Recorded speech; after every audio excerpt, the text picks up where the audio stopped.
Hello and welcome to Conquer and Hold. It's the end of the Origins meta, and the last case tournament just took place here at the People's Card Shop in Las Vegas. On the channel, we're going to be posting one of those games today.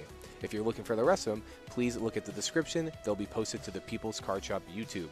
Conquer and Hold hosts all of the Nexus Nights here at the People's Card Shop every Monday at 6:30 on Twitch, so go ahead and come by if you like that kind of content. Thanks.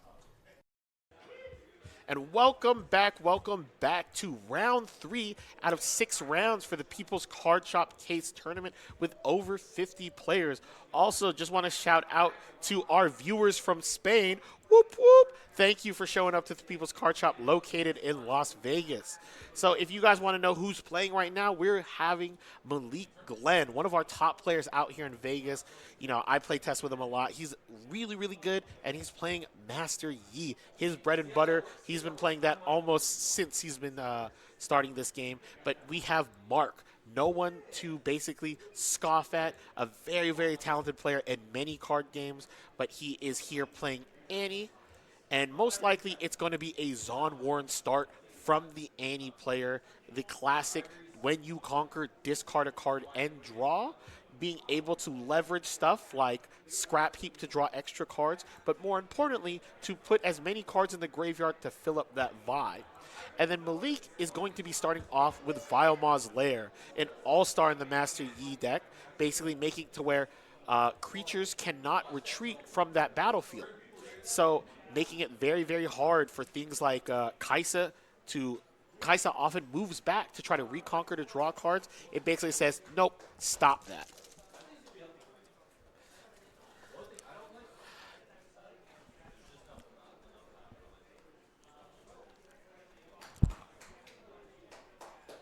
Both players are starting up here, just shuffling up. Just want to say, appreciate everyone watching here. We are the People's Card Shop. We stream every 6:30 on Monday, but also we are trying to do a case tournament as much as possible. We're trying to basically get all the hype going on for Riftbound. I love Riftbound. I'm trying to push this as much as possible, and let's get going with our game here. Now, Malik very much so likes playing a mid-range style Master Yi, very different from the deck that we saw in the first round where it was a Dazzling Aurora. Now Malik is trading in his ramp spells for more creatures to get early on the board. And he gets to go first, and hopefully he gets to play a card, and it's going to be Pouty Poro, an all-star in the Annie deck, kind of fighting off with a Deflect. And now Malik is playing the Stalwart Poro. It's going to be a battle of the Poros here. Let's see what he wants to do here. If I was Mark, I would try to basically double develop my board here. Okay, choosing to discard the Void Seeker to draw a card, and a Sneaky Deckhand. I'm a big fan of Sneaky Deckhand. I'm going to say it over and over and over again. Accelerated units and pseudo-accelerated units are the most powerful things you can be doing in Riftbound, and Sneaky Deckhand really proves it, being able to score a point out of nowhere.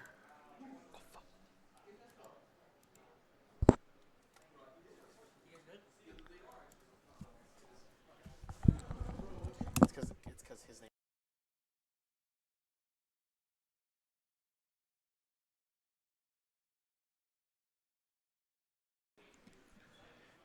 And here we go, Discipline running into the Pouty Poro. It's going to be 4-2-2. Is he going to have anything here? So one of the best parts about playing Pouty Poro in the Master Yi deck, it is deceptively an overstated minion. So it is a 3 on defense with its shield, but with the Master Yi defending alone, your turn 1 card is defending for 5. So it's playing a completely different game than the Dazzling Aurora deck, where it's kind of leveraging its early game as much as possible. And here comes the Pit Rookie, giving a +1 buff to the Stalwart Poro, which in fact makes it even more stronger. But let's see what he has here. There's 6 mana open, and you know what's 6 mana?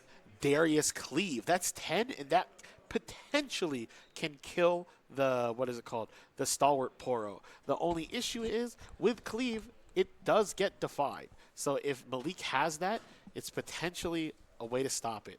And a Gust on the Poro, I like that play here. Ooh, and on guard, giving +2 to the Stalwart Poro, making it ungustable. You know these players know how to play. Such fast movements, fast-paced gameplay. The Gust was met with the immediate on guard.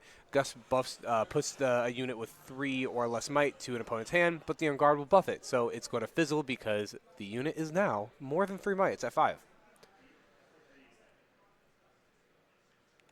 So I'm actually holding going up to 2. We still have our sneaky deckhand, and we have our Poro in the back here. We're going to move up our Pit Rookie into take the sneaky deckhand.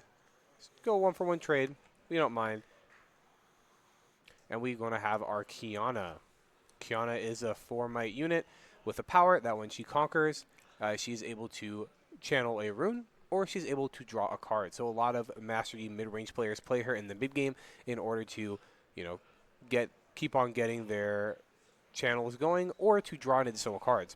When I watch Malik play, he loves card advantage, so I constantly see him using that Kiana to draw cards, which I do agree with. I like drawing cards off Kiana because the more cards you have, Master Yi is a very defensive deck, a very reactionary deck, and if you don't have your reactions in your hand, then you can't use them. And Malik choosing to leave open 3 energy open, and that's a huge sign here. He was I think he was probably thinking about summoning maybe a card like Deckhand to untap the Kiana, but with 3 mana open, it most likely means he has something like Defy or Discipline, On Guard, a huge selection of cards he could potentially have by leaving 3 mana open. And choosing that he would rather have this threat of this mana being open and available than developing his board. And oftentimes, that's what a lot of players have to decide. Am I going to summon as many monsters as possible? But if you do that, you leave no mana open, which means the shields are down, anything could happen, and they have free reign over their turn. And now Mark is playing the Annie. Annie's one of my favorite legendary units, being able to add back any spell from the graveyard, choosing to add the Void Seeker, and it's going to shoot down the Stalwart Poro. But is Malik going to have something? And it's going to be the Defy. Defy, the quintessential counter spell. You have to always play around it in Origins, and it's able to protect the Stalwart Poro. That's why Mastery is so good into these Annie and Yi decks. They have the ability to buff their people over the kill spells or have deny in order to counter certain things. They're able to play in. A lot of other decks in the format, they just have to eat the kill spell. They have to eat the removal. But Master Yi gets to actually play around it in multiple ways. Green is such a strong color in Origins because of all the buff spells and because of Defy itself. Going into Spirit Forge, we can see all green decks getting additional counter spells as well. So we have a hidden. That hidden is probably a fight or flight. If we're spicy with it, it might be a Teemo. I was about to say, I'm a big fan of playing a random Teemo in purple decks because it just gets people. If you don't know what Teemo does, it's just another hidden card that pumps itself up by 3, and oftentimes purple decks only play fight or flight. So you're able to kind of juke them by playing a Teemo sometimes, and I kind of like that, using a good player's knowledge to kind of trick them into a subpar move. It's probably not Teemo, but I want it to be. It's probably not Teemo. Yeah. I wish it was. Me and Michael both vehemently hope it's a Teemo. Especially just so Andy. it's cool. It's kind of funny in Andy.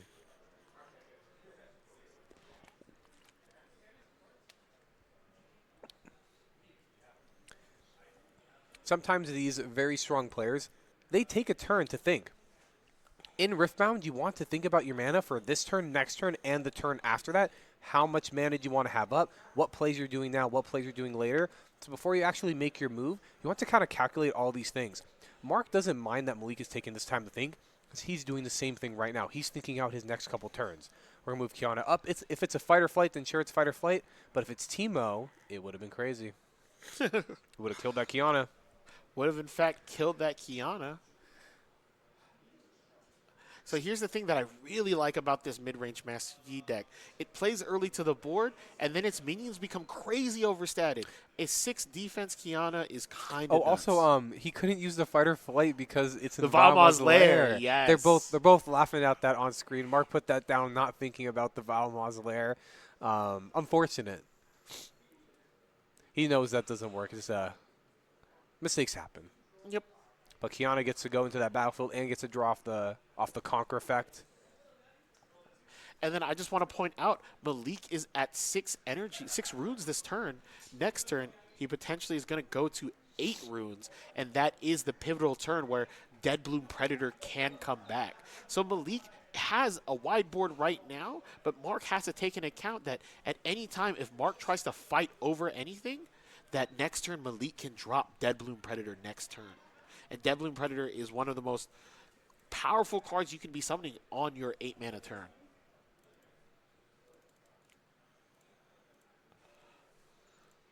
Discarding the Cleave off of the Zon Warrens. That's the beauty of Zon Warrens. Sometimes you have too many of the same card, and Zon Warrens is able to basically filter out your deck, get a big fat graveyard to set up that Vi Ride the Wind turn. I feel like I've seen a lot of people kind of not play the God Willow hold one as much, and I've seen a lot more Zon Warrens recently.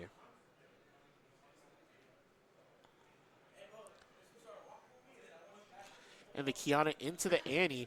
I'm pretty sure it's just drawing a card because Malik is in the driver's seat right now.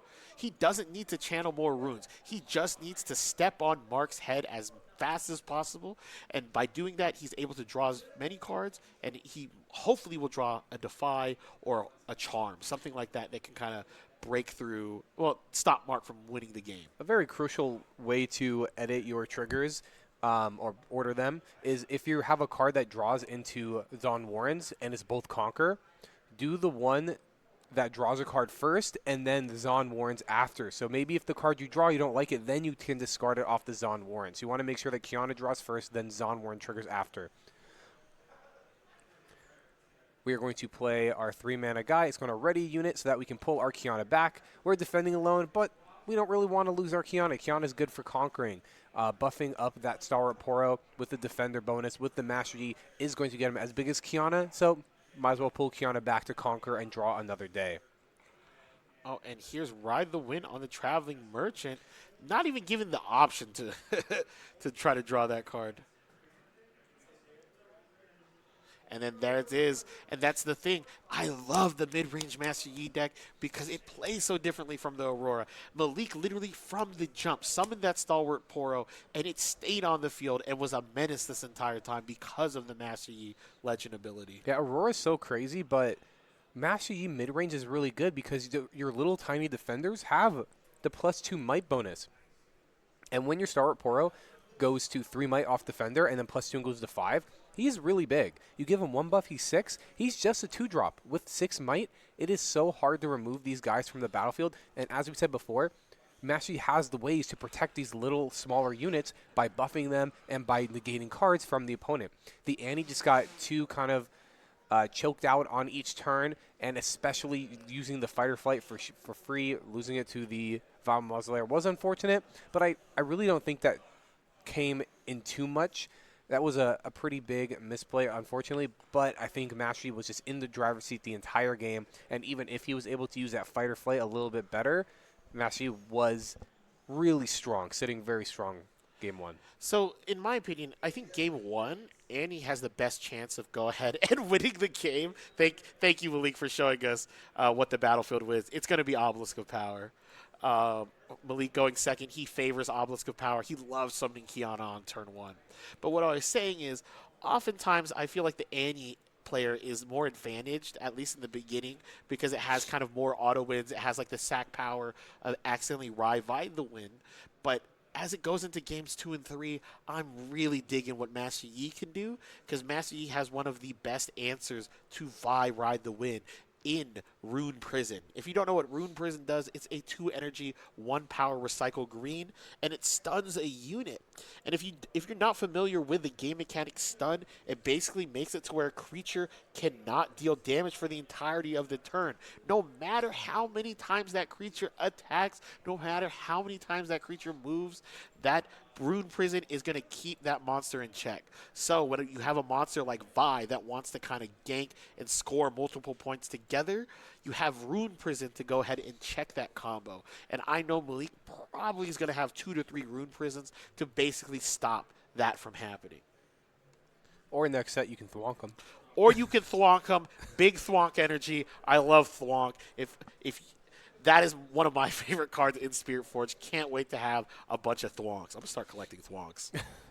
Stonks. Thwonks, baby. And if you are just joining us, just as a reminder, we are the People's Card Shop. We stream every Monday at 6:30. We are doing a case tournament today with over 50 players. So a lot of the best players in Vegas are coming down, trying to show their might, trying to conquer and hold some battlefields. But let's see, Mark gets to go first again, starting off with 3. And just as a reminder, both players are not missing their triggers. Technically, Malik doesn't get that point just yet. He gets it at his beginning phase. But can't forget it. Ooh, I love that start. I love Sneaky Deckhand. I love cards like that, being able to score a point so fast. But Malik is able to fight back, developing 2 monsters on board. That's also why the 4 mana going second is nice, because you get to have the double 2-drops. Double 2-drops, Kiana, the Ramp Crystal, all of these things are just very strong things to do on 4 mana. And going up to 6 mana, you get to play the Tasty Fey Folk. You don't have to accelerate it. You can just, play it for 6, have it there on the field. It's ready to go. If he dies, he's ramping, he's drawing cards. I do love Obelisk of Power for Master Yi when he's going second. We're going to Stack Deck. I said it game 1, and Stack Deck is the most broken card in purple. It is 1 mana only. You get to look at the top 3 cards of your deck and pick one. It just should be in every purple deck. Those of you who are liking the commentary, we are actually Conquer and Hold, a YouTube channel. We stream here at the People's Card Shop every Monday, like Ed said. So if you want to see some of our own videos, you can go and check that out. I do like pulling back the Sneaky Deckhand back to base. It got its point. There was no need to just throw it away for free. Let's keep the body. Let's pull him back. He can help us fight into a different battlefield later on. Yep, and that's one big thing we have to know when we play Riftbound is once we score the point at a battlefield, we don't need to hold anymore. We can actually just retreat. Sure, we can see the fact that we are giving our opponent the option of getting a point, but we also don't lose monsters when they try to reconquer it back. And that's very important. That's what a lot of beginning players don't understand quite yet is it's 1 battlefield or 1 point per battlefield per turn, but you don't have to stick it out and hold. If you know your opponent's going to take your minion for free, you might as well just get him out of there. The problem with doing that into the Master Yi deck is when he gets his units in there for free, they get the additional 2 might hold bonus from the Legend, which makes all of his early drops so powerful, as we said in match 1 here. Shout-outs to anybody watching from Tokyo. Thanks for showing up to our case tournament in Vegas. Appreciate you guys. If you guys do like what you see, let us know. Share it up. We're trying to stream as much as possible. We're trying to give you as much good Riftbound content as possible. And those 2 monsters just trading with 1 monster on Malik's side. And that just shows the true power of the Master Yi Legend ability, turning a small 2-drop into this mighty unit that kind of forces multiple trades. And here we go. Darius is the second card being played, so he gets to come into play untapped and rushes into battle. And it's 4-4. Just as a reminder that Annie's pivotal point is the 6-point marker. Once she gets to 6, at any point, Ride the Wind Vi is potentially a 2-point swing that is almost unstoppable unless something like Defy happens. But Malik can also have, like we said, Rune Prison as available option.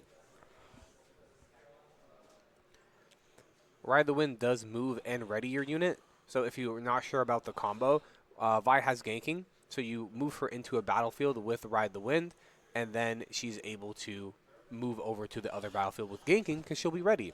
And you know what?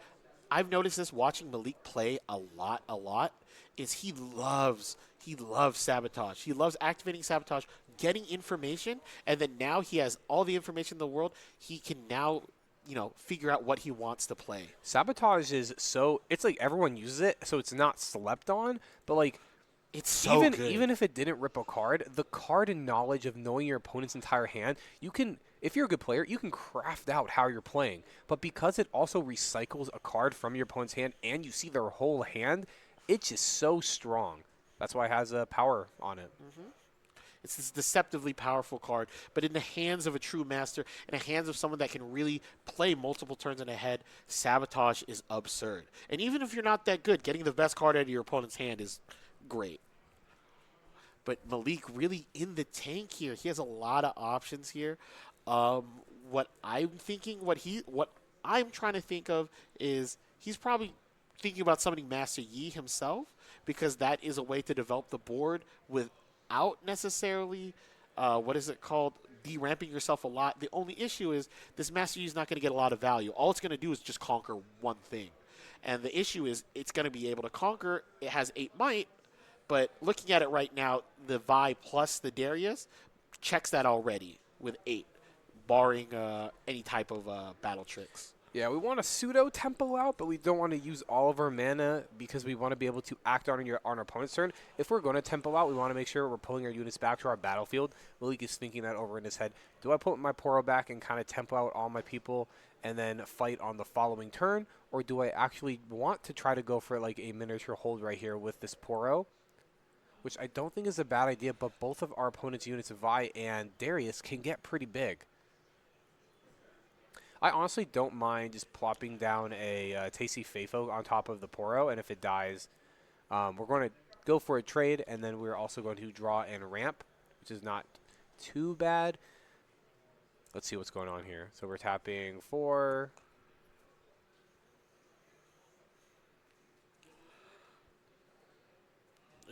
Find your center would be interesting, but I think that's too much of a kind of like not do anything kind of move. And this is the thing about good players. We can see that it's heavily fast-paced gameplay, back and forth, just showing the cards to the opponents because we all know what everything does. But there are these turns where you really need to pause. Put the brake on. You need to think the next couple turns. So he is trying to tempo out. He's playing Mashi down here. Does he push it in or does he hold?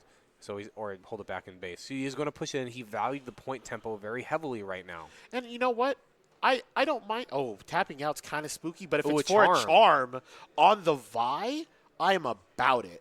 Charm the Vi, play a Zhonya's Hourglass as a hidden would be a really, really that good would play. Be devastating. Zhonya's Hourglass being able to kind of protect Malik's You kill the monster Vi or if the he's dead. Darius? If I have the Zhonya's Hourglass, I'm killing the Vi. Okay. Because I think the Vi is... If you had Hourglass, you would force the Vi to buff up and then Hourglass. But potentially ruins it. I get that. So maybe that is the play here. If he has the Hourglass, it's a really great play. I think it's still good either way because you're forcing them to use the Vi. You're forcing Vi. And that's the thing. Vi is a finite resource. If you don't know what Vi necessarily does, is that it's able to recycle as many cards as possible back into your deck to give it a +1.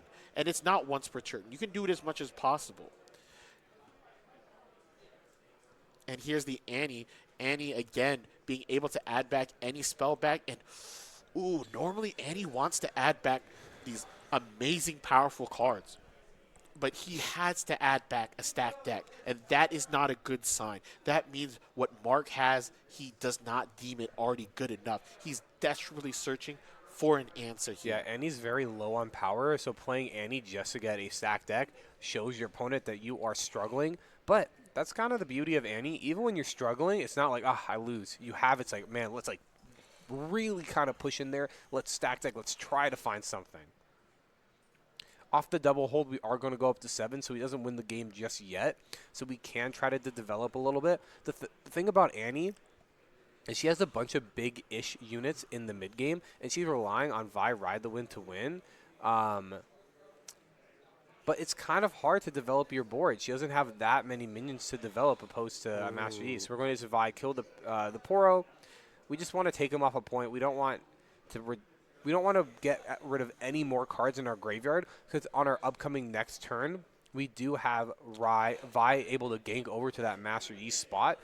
So we don't necessarily want to fully empty out our trash. We're leaving that Master Yi up right now. Is horrifying because it has ganking. It does have ganking, but leaving all that mana up, we probably have a Rebuke in hand. And Rebuke is an all-star against these decks that Annie kind of has to, doesn't have enough firepower to beat.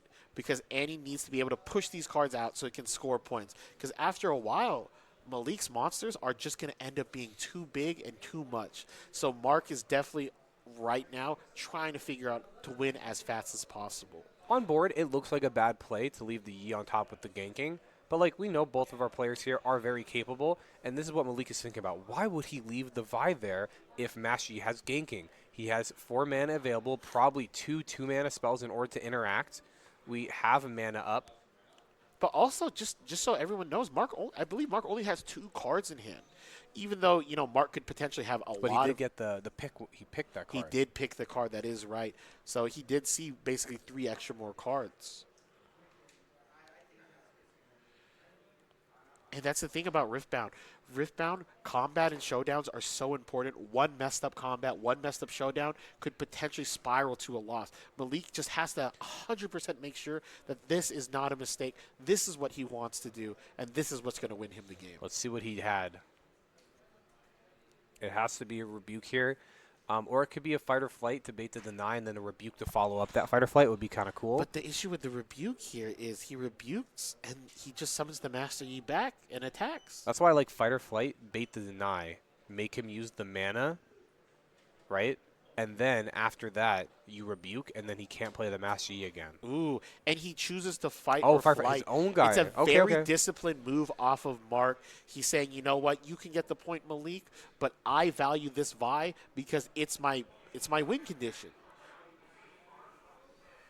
So right now at 5 points, Mark does not have kind of a game point set up. The charm. Oh, no. Oh, disgusting. Oh, no. And again, charm is one of the most nastiest cards when you are up.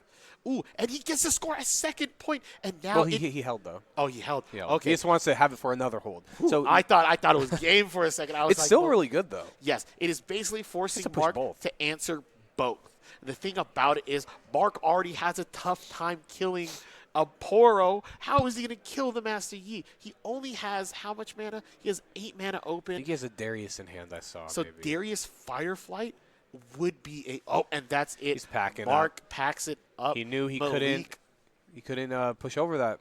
Yep, and that was a decisive win. And Malik really showing what he needs to do in this matchup. He was never really afraid of what was happening. With the Aurora deck, when you see Aurora, it's kind of like, oh, man, it's a slow kind of, I can kind of wait. But Malik really showed the power of mid-range, being able to just stomp on Mark right now. That was a wonderful play. So right now, we're just seeing if Malik wants to go ahead and get an interview. Just talk to some of these local players here. You might see these people at the Vegas Regionals. If you are going to the Vegas Regionals, let us know. Say what's up to us. We will be there. The People's Card Shop, Conquer and Hold, and a lot of the people here competing in this tournament. Just want to say I appreciate everyone here just showing up. We're just trying to stream, make good content for everyone. So right now, we're going to have 3 more rounds. It's going to be 6 rounds, and it's going to be, I believe, a cut to top 8. I'm not 100% sure. Just want to say shout-outs to all 28 viewers. Thank you again for coming on. So just to let everyone know, we have like 25 minutes left on the clock here. I don't know how long we're going to be on stream. Like, how do you say... if we're going to put up like a bumper or anything like that, but we're just waiting to see if there is going to go ahead and be a interview.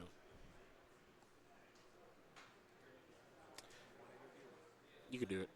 I want to walk around. I want to walk around.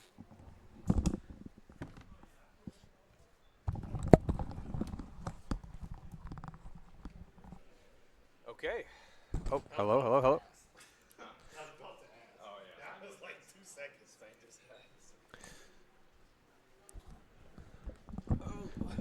Okay, so welcome on.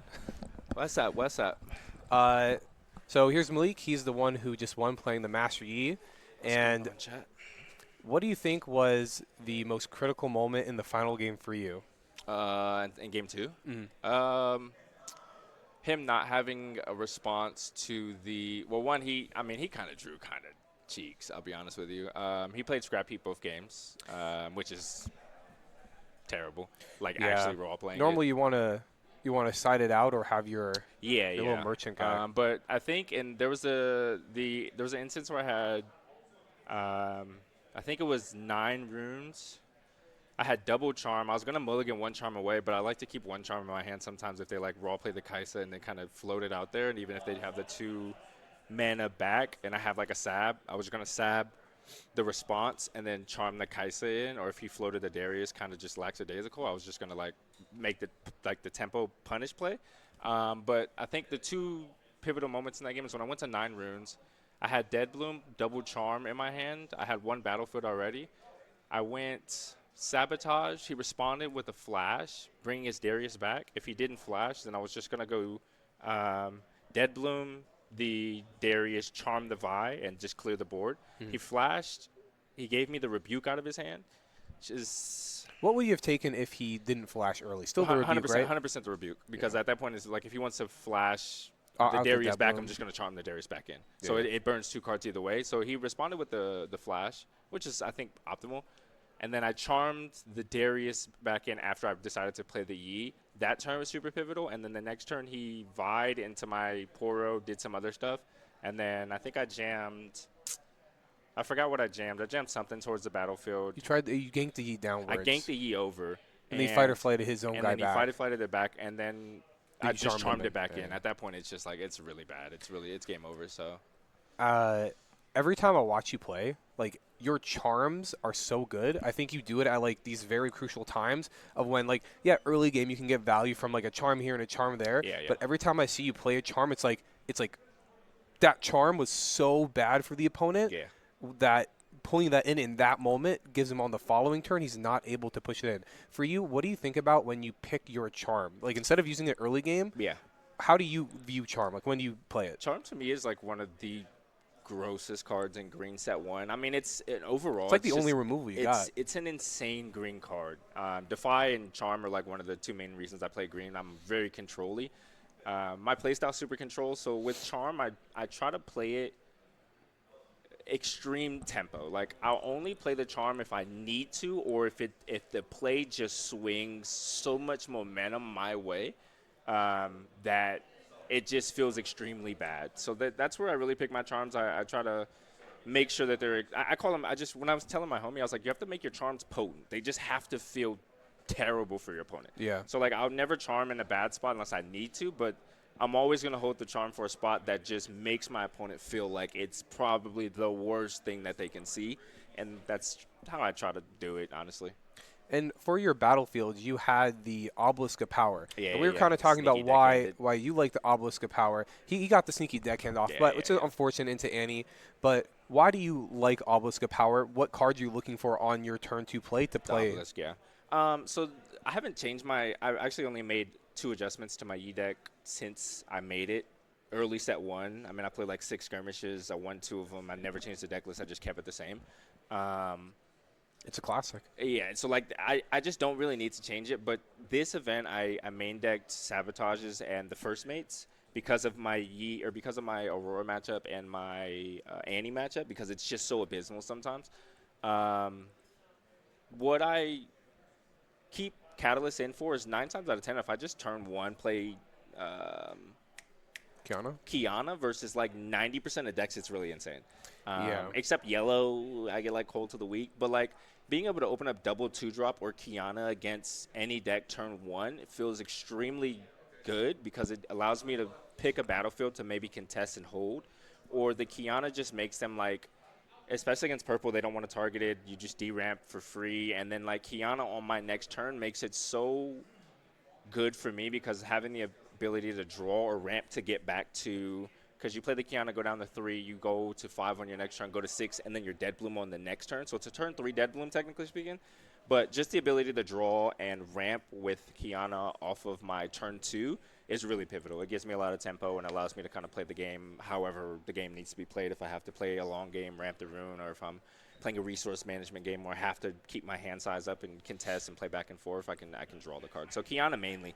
But it's kind of bad in some matchups, but Kiana is, like, to me, like, ultimately Kiana, sneaky deckhand. I'll give him the sneaky deckhand if I could just jam the Kiana into the sneaky deckhand, make him respond to it, and then he deramps. I'm like, oh, I'm okay with that. I really like the Kiana because as I've watched you play, you're constantly drawing cards off Kiana. Yeah.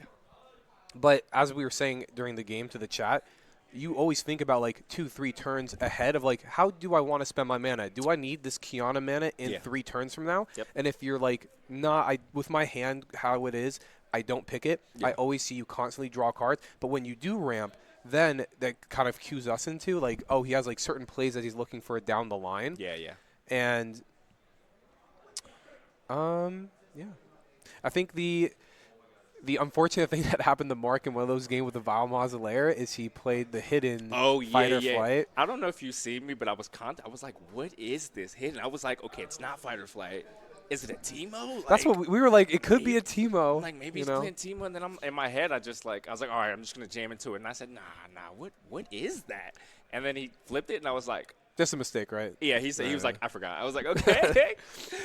Sometimes you're so focused, you're like, I know my battlefield, I know my hand. And it's just like it's a high like stakes environment. So sometimes you just make a mistake. He was locked in though. I mean, normally me and Mark's games go pretty deep into game 3s. He doesn't normally play Annie, he plays Kaisa. Yeah. But I don't think he wanted to run into Yi that much today because there's a ton of Yis out here. There's Aurora Yis, mid-range Yis.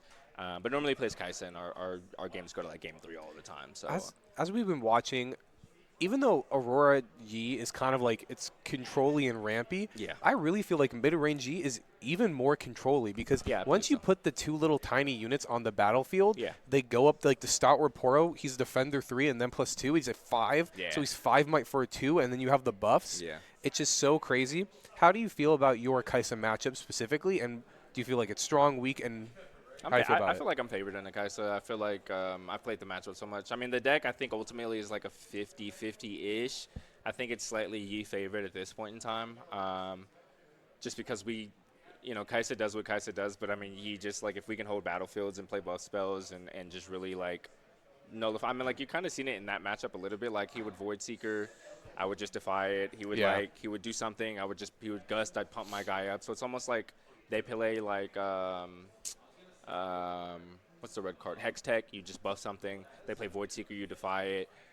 Falling Star is Falling Star. I mean, you can still out Falling Star with buff spells and stuff like that. But I think the Yi match or the Kaisa matchup is pretty fine for us. I think our worst matchups are Aurora Yi, then like Annie and Aurora Yi are probably neck and neck. They both feel extremely oppressive when we can't play the game.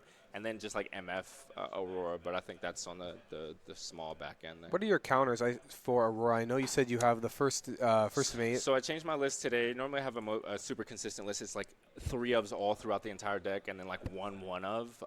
But you're right. A lot of people in this locals are playing Yi and Aurora and Kaisa, so I like how you changed. We changed our list today to main double first mate, double sab.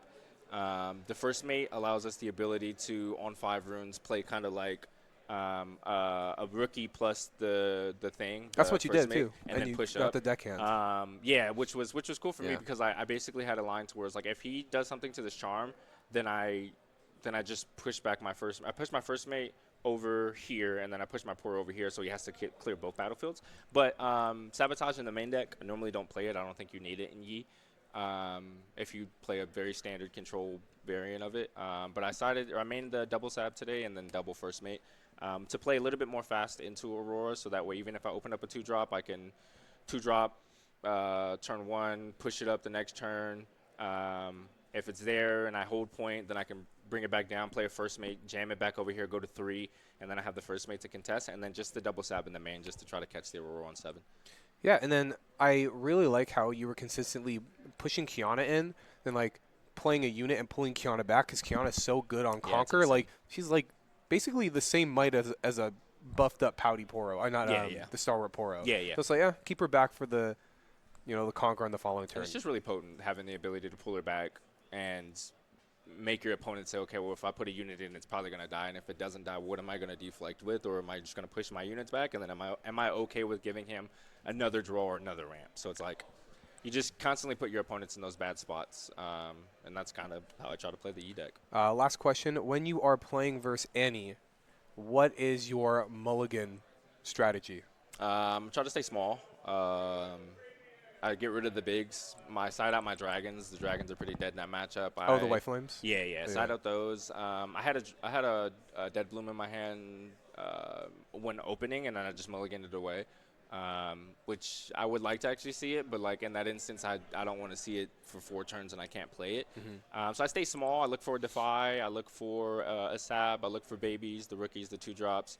I look for the first mate to try to play aggressive on both sides of the battlefield and stay kind of wide, if you will. And then pump spells. I mean, you've seen, I don't know if it was game 2 or game 3, but every interaction that he played, whether it was a Gust, it was unguarded, whether it was a Void Seeker, got defied. You kind of have to play like Annie. You kind of have to hold up mana and be like, okay, pass, and then if they do something, you play on their turn just the same as they play on yours. That's why I might think Kiana might be the strongest card in your deck because she gives you the availability of like your reactionary deck, but you're constantly drawing all the reactions you need. And if you're constantly replenishing your reactions, then you're just going to have more ability it's to fight that off. It's a really good card. I mean, Deflect is insane. It's still set 1. Everyone's doing set 2 testing, but I think the stuff that's still broken now is still broken now. So you have to play the Deflect. You have to charm stuff. Everything that's still good set 1 is still good set 1. I think a lot of people are so set 2 focused that they're cutting cards like Kiana, cutting Yi altogether, honestly, which I'm probably going to do the same. But I think Kiana's really good. I mean, 3 of them. It's really good against the Kaisa matchup, and any matchup that wants to do anything to it, you're going to pay the cost for it. If not, then I'll just keep ramping and drawing and keep playing control. So, Kiana. Okay, thank you for the interview. Cool. Good luck for the rest of the tournament. Thank you. Have a good one, chat. Appreciate y'all for tuning in. Okay, we still have 12 minutes left till the end of round 3. It was a very quick round there. So what we're going to do is we will be right back in, so 12 minutes until the round ends and another 3 minutes for it to start. So in 15 minutes, we will be right back with round 4. So don't go anywhere, leave your screen on. We'll be coming back with some Game 1 gameplay.